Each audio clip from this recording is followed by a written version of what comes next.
Hi, it's me again. Oh, and it's polling day. And if there's one story that's dominated this election, it's Nigel. Now, I've been hearing loads about protests and stuff against him in Clacton. I can't say I've seen any of it or got any evidence of it from my friends and my family in Clacton. But I see things like this. And don't worry, we're going to stay on topic with TV licensing stuff as well. But I just thought this was interesting because this tweet popped up when I was looking at it a minute ago. Be ready to be disappointed if you live in Clacton or Jaywick if Nigel Farage becomes your MP. Are you really stupid enough to think he cares about you and will turn up for Friday constituency surgeries and, as far as he's concerned, bother with your unimportant issues or little unimportant issues? I'm Clacton born and bred. Family and friends in Clacton currently. I could not tell you who the current MP is for Clacton without Googling it. I couldn't. I've never seen such a buzz about politics in Clacton. I've never seen someone pushing for votes, going around meeting the people, talking to the people, getting involved. I know it's all a media stunt for him. He's the leader, right? But if this causes him to be able to push for a little bit of change in Clacton, a little bit of change in Jaywick, that's still more than the invisible local MP has done over God knows how many years of doing not much at all. So it can only be a good thing. All right. So I've got some footage from yesterday, which was his last speech, and for some reason, which I still don't fully understand, it's not going to be milkshake proof, is it? He's driving around in what looks like an armoured Land Rover, and I just got a message from someone I know down that way, and it's lunchtime on Thursday, 4th of May. It's about 1 o'clock. He's currently driving around Jaywick in this armoured Land Rover, which, to be fair, for a lot of Jaywick, you wouldn't mind an armoured Land Rover. Right, have a look at some of this with me.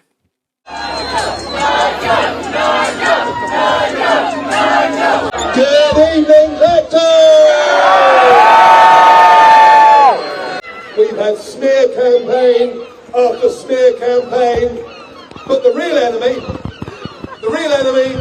is somebody that you have to pay £160 every year to. The real enemy is the BBC.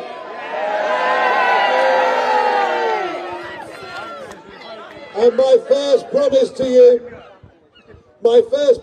you, if elected to Parliament tomorrow, is I will campaign for the abolition of the BBC licence fee.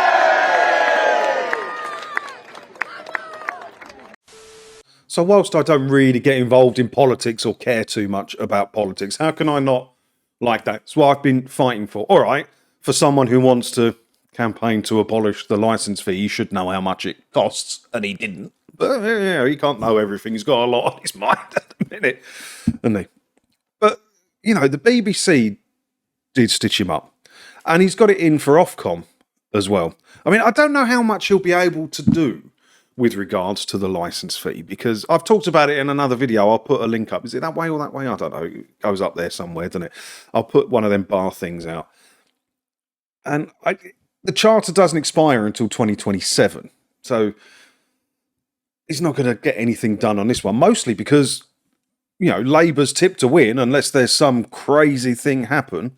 And this is the headlines I'm seeing. Look, BBC to love bomb Labour if it wins election amid fear over licence fee review. They'll do that with whoever's in power. The BBC will love bomb whoever's in power. They're saying they're going to start inviting a lot of people to their box at the last night of the proms and favourable coverage and all that. That sounds like an independent media organisation, doesn't it? The BBC will never bite the hand that feeds it. Granted, it's done by royal charter, but it's collected and enforced by the government. Why would the BBC do anything to hurt the hand that feeds it? Doesn't matter who's in power, the BBC will be their BFF until they're out of the gig.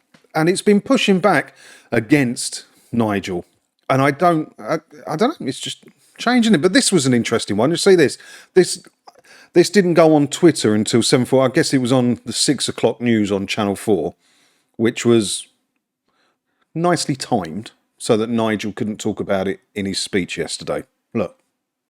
In the last few hours, the broadcasting regulator Ofcom has dismissed complaints made about a Channel 4 News undercover investigation, which captured Reform UK campaign volunteers expressing racist, Islamophobic and homophobic views.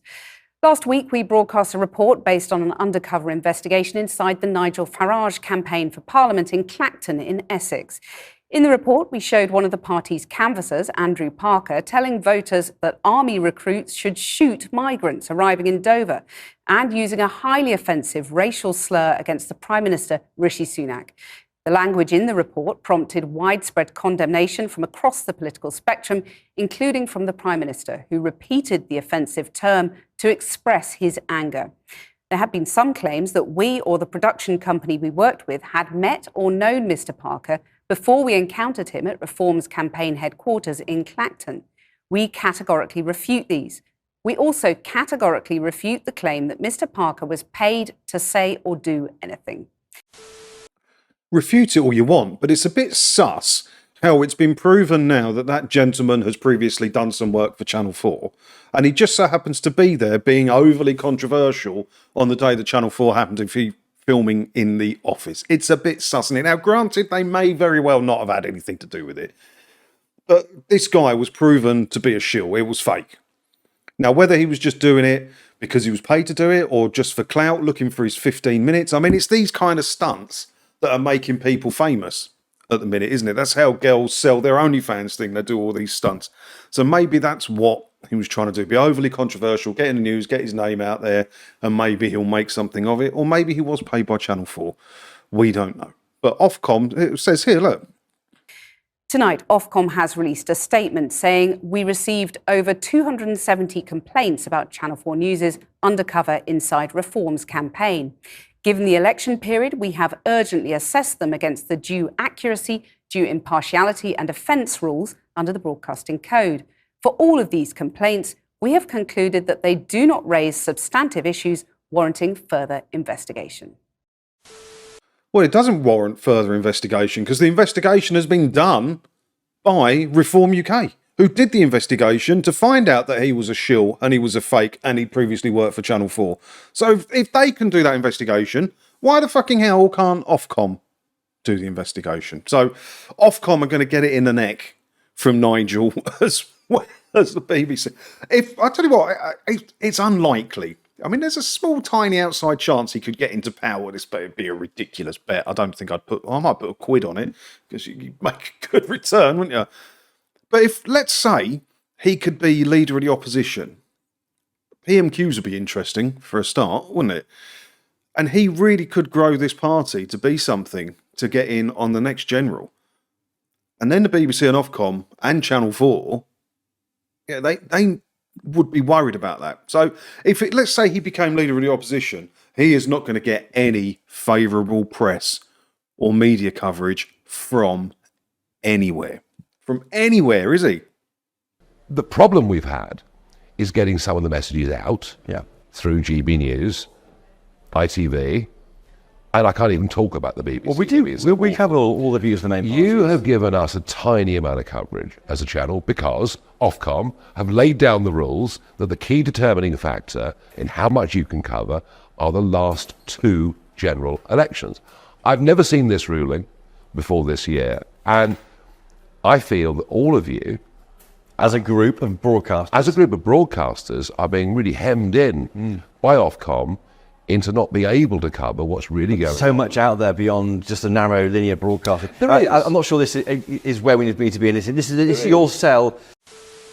Yeah, GB Newsman couldn't get out of that topic of conversation quick enough to move on to something else, could he? Because don't want to piss off Ofcom, because GB News have already had enough bloody issues with Ofcom anyway. I don't want to piss them off any further, do they? So it's interesting. I mean, politics for the first time in a long time is interesting. It's polling day. If voting is your cup of tea, get out and go and do it. I've got my polling cards around here. I don't know, somewhere, but I might pop out. I might pop out and do it. Do I have anything else here? I swear I took some more screenshots. Oh yeah, I saw this one. Someone in Jaywick. Polling stations were rammed in Jaywick 3 minutes ago when they were up there. Was anything new happen? Let me just refresh this Jaywick feed. Bear with. No, nothing new's happened in Jaywick. I mean, if you want to know my Clacton credentials here to be able to comment on all of this, my parents met in Jaywick when my dad had a business with my mum's brother, and that's how he introduced them to him. They've lived in Jaywick for a very long time. They got married in Clacton, had their wedding reception in Jaywick in a pub that's not there anymore. It's a shop now. The Sunspot, which has just been rebuilt in Jaywick, was my father's business in the late 70s, early 80s, I want to say. I'd have to check the exact dates on that. It's been just been rebuilt. And then he had many businesses all over town. And we eventually left Clacton and then moved back. I was born and bred in Clacton, as were many of my family. My mum's parents lived in Clacton. I am Clacton born and bred, so it's okay for me to have an interest in the politics here. So what I'm going to do, just in case you're not one of the voting people who cares about all this, I shall leave you with one of my favourite comedians, George Carlin. Ta-da!